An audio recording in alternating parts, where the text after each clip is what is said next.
I've asked for a charge of perjury to be laid against the Honourable General because the General came into Parliament and lied under oath. This is Parliament. You're not allowed to lie here, even if you are the Honourable General. Some of us are willing to tell the truth. Ultimately, this man appears to be fighting crime, but he's covering up for the corrupt. Mkhwanazi must understand, there's big trouble coming. If Mr. Adams, who I spoke about in the commission, feels that he must then use the strategy to threaten or intimidate, it's okay. I'm not afraid of that. We already understand which side of the law he is. We'll find each other in the right place. Let it happen. He must bring it on.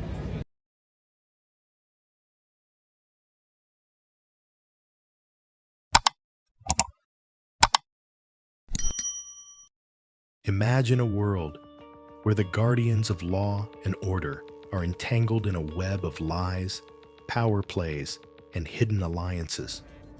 In South Africa today, a storm is brewing within the police ranks. Brave officers step forward with shocking claims, only to face backlash from those who might have something to hide. At the center stands Lieutenant General Nhlanhla Mkhwanazi, the KwaZulu-Natal Police Commissioner, a man known for his calm resolve in the fight against crime. But when he speaks out against corruption, the retaliation is swift. Join us as we peel back the layers of this unfolding drama: allegations, retractions, and the quest for truth. This is not just a story of politics. It's a battle for the soul of justice in our nation. Stay with us. Enlighten us, what charges did you lay against Mkhwanazi? I've asked for a charge of perjury to be laid against the Honourable General because the General came into Parliament and lied under oath. He sends a WhatsApp message, SMS. This is not a WhatsApp group. This is Parliament. You're not allowed to lie here, even if you are the Honourable General. But my issue with Mkhwanazi is since the day of that infamous press conference, this man has not offered an ounce of evidence. It's just allegations, left, right, centre, and the country is lapping it up. Now, if the man has lied under oath, what credibility does his testimony have? And people must remember that the defending team must still come and testify. Mkhwanazi must not take South Africa for a joke. Not all of us are blind. Some of us know why he called that press conference on the 6th. And some of us are willing to tell the truth. Ultimately, this man appears to be fighting crime, but he's covering up for the corrupt. Mkhwanazi must understand, there's big trouble coming. Fadiel, also, there was an allegation made against you with pertaining the classified information that you had access to. Mkhwanazi saying that you were not supposed to have that, access to that. Have you had any communication from the Madlanga Commission of Inquiry in terms of appearing there? I know that there's no specifics yet when it comes to Parliament's ad hoc committee. I have received communication from Madlanga. I have informed them that I cannot make a submission until General Khumalo, who is the subject of my investigation, has testified. Remember, he apparently got sick a day into testimony. So I can't say anything until I hear what he's got to say. But Mkhwanazi has an issue with me having obtained top secret information. He's talking top secret information in Madlanga, in commission, without having the relevant security clearance. Africa understand, your provincial commissioner does not have top secret classification, which means he's not supposed to receive top secret classified documents, which means he can't dispense a budget properly, he can't work out a strategy properly, he can't give directive properly because he doesn't have access to top secret information. Or does he? Is he guilty of the same thing he's accusing me of? This man's a walking contradiction, and Fadiel Adams is coming. Just a last question to you. It appeared from the former Police Minister Bheki Cele's response in the ad hoc committee that he was fine with the retraction of that came from Mkhwanazi, the apology with regards to that. Just in that light, are you still ventured to the police station while it appeared as if the former police minister he made a mistake, and I'm fine with that? Of course Bheki Cele is going to cover up for Mkhwanazi. Of course he is. Look, these guys know lots about each other without me saying anything. Of course he's going to try and smother this thing right there. I'm not going to. Bheki Cele is not Parliament. Fadiel Adams is not Parliament. You do not come and lie to Parliament and think you can get away with it. Bheki Cele, in my view, is a big part of the reason why I can't get an immediate case number right here, because the computers are down. Remember, Mkhwanazi admitted to Parliament that crime intelligence bought a Lamborghini. That's against supply chain management policy. It's against every policy. Did he lay a charge? The general is aware of criminality in crime intelligence. Does he lay charges? No, he holds on to the information for years. This is the Honorable General, the savior of SAPS, Nhlanhla Mkhwanazi. Let's start at the beginning of this latest chapter. On October 30th, 2025, in Durban, General Mkhwanazi held a press briefing. His main focus was on keeping KwaZulu-Natal safe during the busy festive season ahead. Yet, after the main talk, the real fireworks began. Mkhwanazi turned to the media about two major investigations shaking up the South African Police Service, or SAPS, the Madlanga Commission, and a parliamentary ad hoc committee. These probes are digging into claims of crime, political meddling, and corruption in our justice system. Police station open a case against me. We'll deal with that at the ad hoc committee. If there's any case open at the police station, anyone has got the right to open a case. Police must investigate, and if there's a crime committed and the police feels that they must take that into the courts, and the courts, if they decide to prosecute, or prosecute. I was never afraid to be prosecuted. I'm not going to be afraid to be prosecuted now. So if Mr. Adams, who I spoke about in that commission, feels that he must then use the strategy to threaten or intimidate, it's okay. I'm not afraid of that. We already understand which side of the law he is. We'll find each other at the right place. Let it happen. He must bring it on. I will never be afraid of it. I'm still going to go back, I'm told, back to the commission, to the other committee. So we'll appear there and go and explain. And as I've said before, what I presented before the citizen in July, I beg your pardon, was not my making alone. It was the South African Police Service members, hardworking men and women, who are frustrated. And I'm sure as we are watching what's happening in the commission, we get to hear more and more police officers talking about the frustrations. So I said in my presentation, I've said in my statement, what I'm talking about is information I have. Some of it I read on documents that I'm entitled to read, and some of it is information I received from the colleagues that briefed me on it. So as I presented, representing the men and women in blue, where there was any omission or error made, that was not intentional and it's going to be explained. We submit some statements, and I think maybe he might have missed the fact that what was spoken about in Parliament against what was in my statement are two different things. So maybe he needs to get my statement and read it and see where I wrote whatever that he went to open a case on, or else he's opening a case against what I said. What I said is coming from the team, and it's going to be explained when we go back to Parliament. We'll leave it like that. I can't comment about what's happening in the commission. Everyone is watching it as it unfolds. So what I've said before, what we are comfortable with as law enforcement is that at least that gives us a space to be able to do our work. Because all what we are crying for is an opportunity for us to do our work. So as we do our work and be allowed to do our work, that's the only opportunity that we are crying for. So at least we are seeing some activities happening now.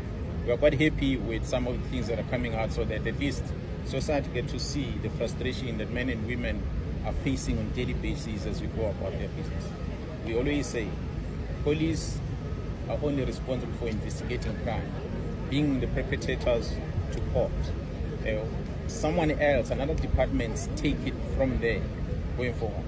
But if our efforts is frustrated one way or another, we have to find means to make sure that we are able to enforce the law. But if we are frustrated, like in this instance, in the extent that it happened, we will have no options but to bring it to the attention of the public. And I'm glad the President took the decision he took to establish a commission, and I'm happy that Parliament is embarking on the process that they're busy with. That will help us all. So that's all we can comment on for now. So please, may I ask... Mkhwanazi described the Madlanga Commission as a place where frustrated police officers are finally speaking out. He said the evidence coming forward, like audio recordings, chat messages, and videos, backs up what he shared in a July briefing. That July talk had set off alarms, pointing fingers at high-ups with ties to criminals. He made it plain, His words weren't made up. They came from SAPS intelligence reports and stories from hardworking colleagues. What I presented wasn't my own invention, he said. It's from police members who are fed up. As for the ad hoc committee, which is looking into his July claims, Mkhwanazi plans to go back and explain more. He sees it as a chance to clear up any loose ends. Now, enter Fadiel Adams, a member of parliament from the National Colored Congress. Just days before, on October 28th, Adams opened a perjury case against Mkhwanazi. Perjury means lying under oath, and this stems from a specific mix-up in Mkhwanazi's testimony. Back in July, Mkhwanazi alleged that former Police Minister Bheki Cele had sent bank details to a suspect linked to crime. But later, during parliamentary proceedings, Mkhwanazi retracted that claim. He sent a private message to an advocate saying it was a mistake. Adams wasn't having it. In an interview on eNCA right after filing the case, he blasted Mkhwanazi for not retracting publicly in Parliament. "This isn't a WhatsApp group, this is Parliament," Adams said sharply. He accused Mkhwanazi of making big claims without proof, even after months to back them up. Mkhwanazi must not take South Africa for a joke. "We are not all blind," he added. Adams framed his action as protecting Parliament's honor, insisting that serious forums demand proper handling of mistakes. Interestingly, Bheki Cele himself didn't seem bothered. He hasn't opened any case. Adams suggested that's because Cele and Mkhwanazi have close ties, like old allies sticking together. But is this really about integrity or something else? Mkhwanazi's response? Cool as ever. In his briefing, he shrugged off the case as an intimidation tactic. "Anyone can open a case. Let the police investigate," he said. "I'm not afraid of prosecution now or ever." He even dared Adams on, "We know which side of the law he's on. Let him bring it." Mkhwanazi stayed calm but firm, hinting that Adams's push might be more about deflection than justice. Here's where it gets deeper.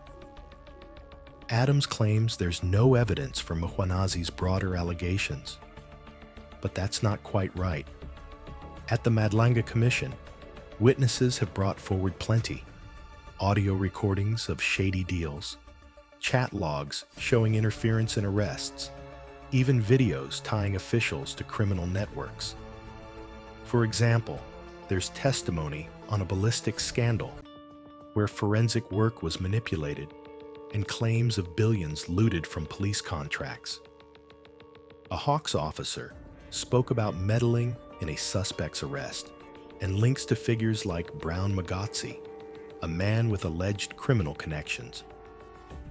Not all this evidence comes straight from Mkhwanazi, but it lines up with what he described from SAPS reports and colleague frustrations. Just because he didn't hand it over himself doesn't mean he lied. These probes are ongoing. Who knows what more will surface? It's like piecing together a puzzle. The full picture takes time. This brings us to a big question. If Adams is so keen on accountability, why go after Mkhwanazi for what seems like an honest error, but ignore bigger fish? Take Police Minister Senzo Mchunu, who's now on special leave amid these scandals. Mkhwanazi has accused Mchunu of downplaying his ties to Magotsi, calling him more than just a comrade from ANC days. Evidence like text messages suggests closer links than Mchunu admits. Then there's the recording fiasco. Mchunu claimed he had audio of Mkhwanazi threatening him over disbanding a task team on political killings. He even played a tape in the ad hoc committee. But it wasn't Mkhwanazi speaking. It was his chief of staff.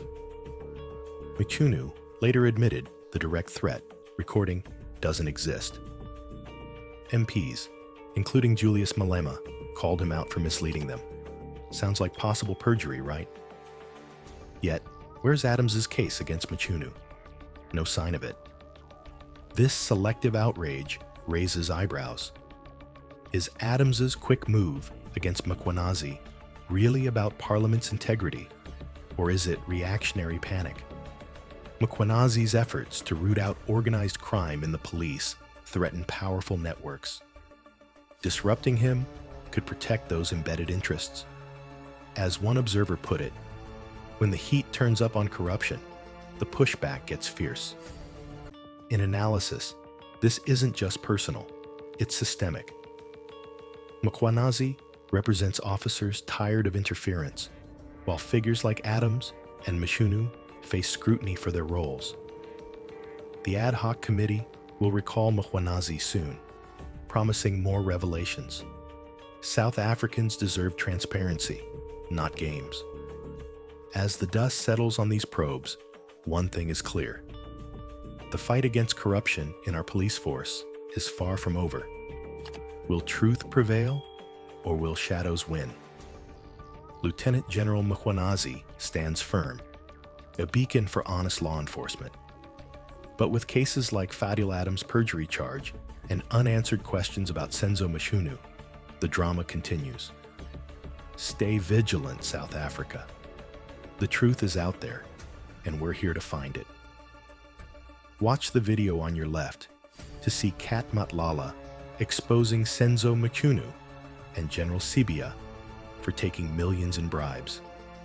Don't forget to hit the like button, subscribe to the channel, and hit the notification bell. Until next time.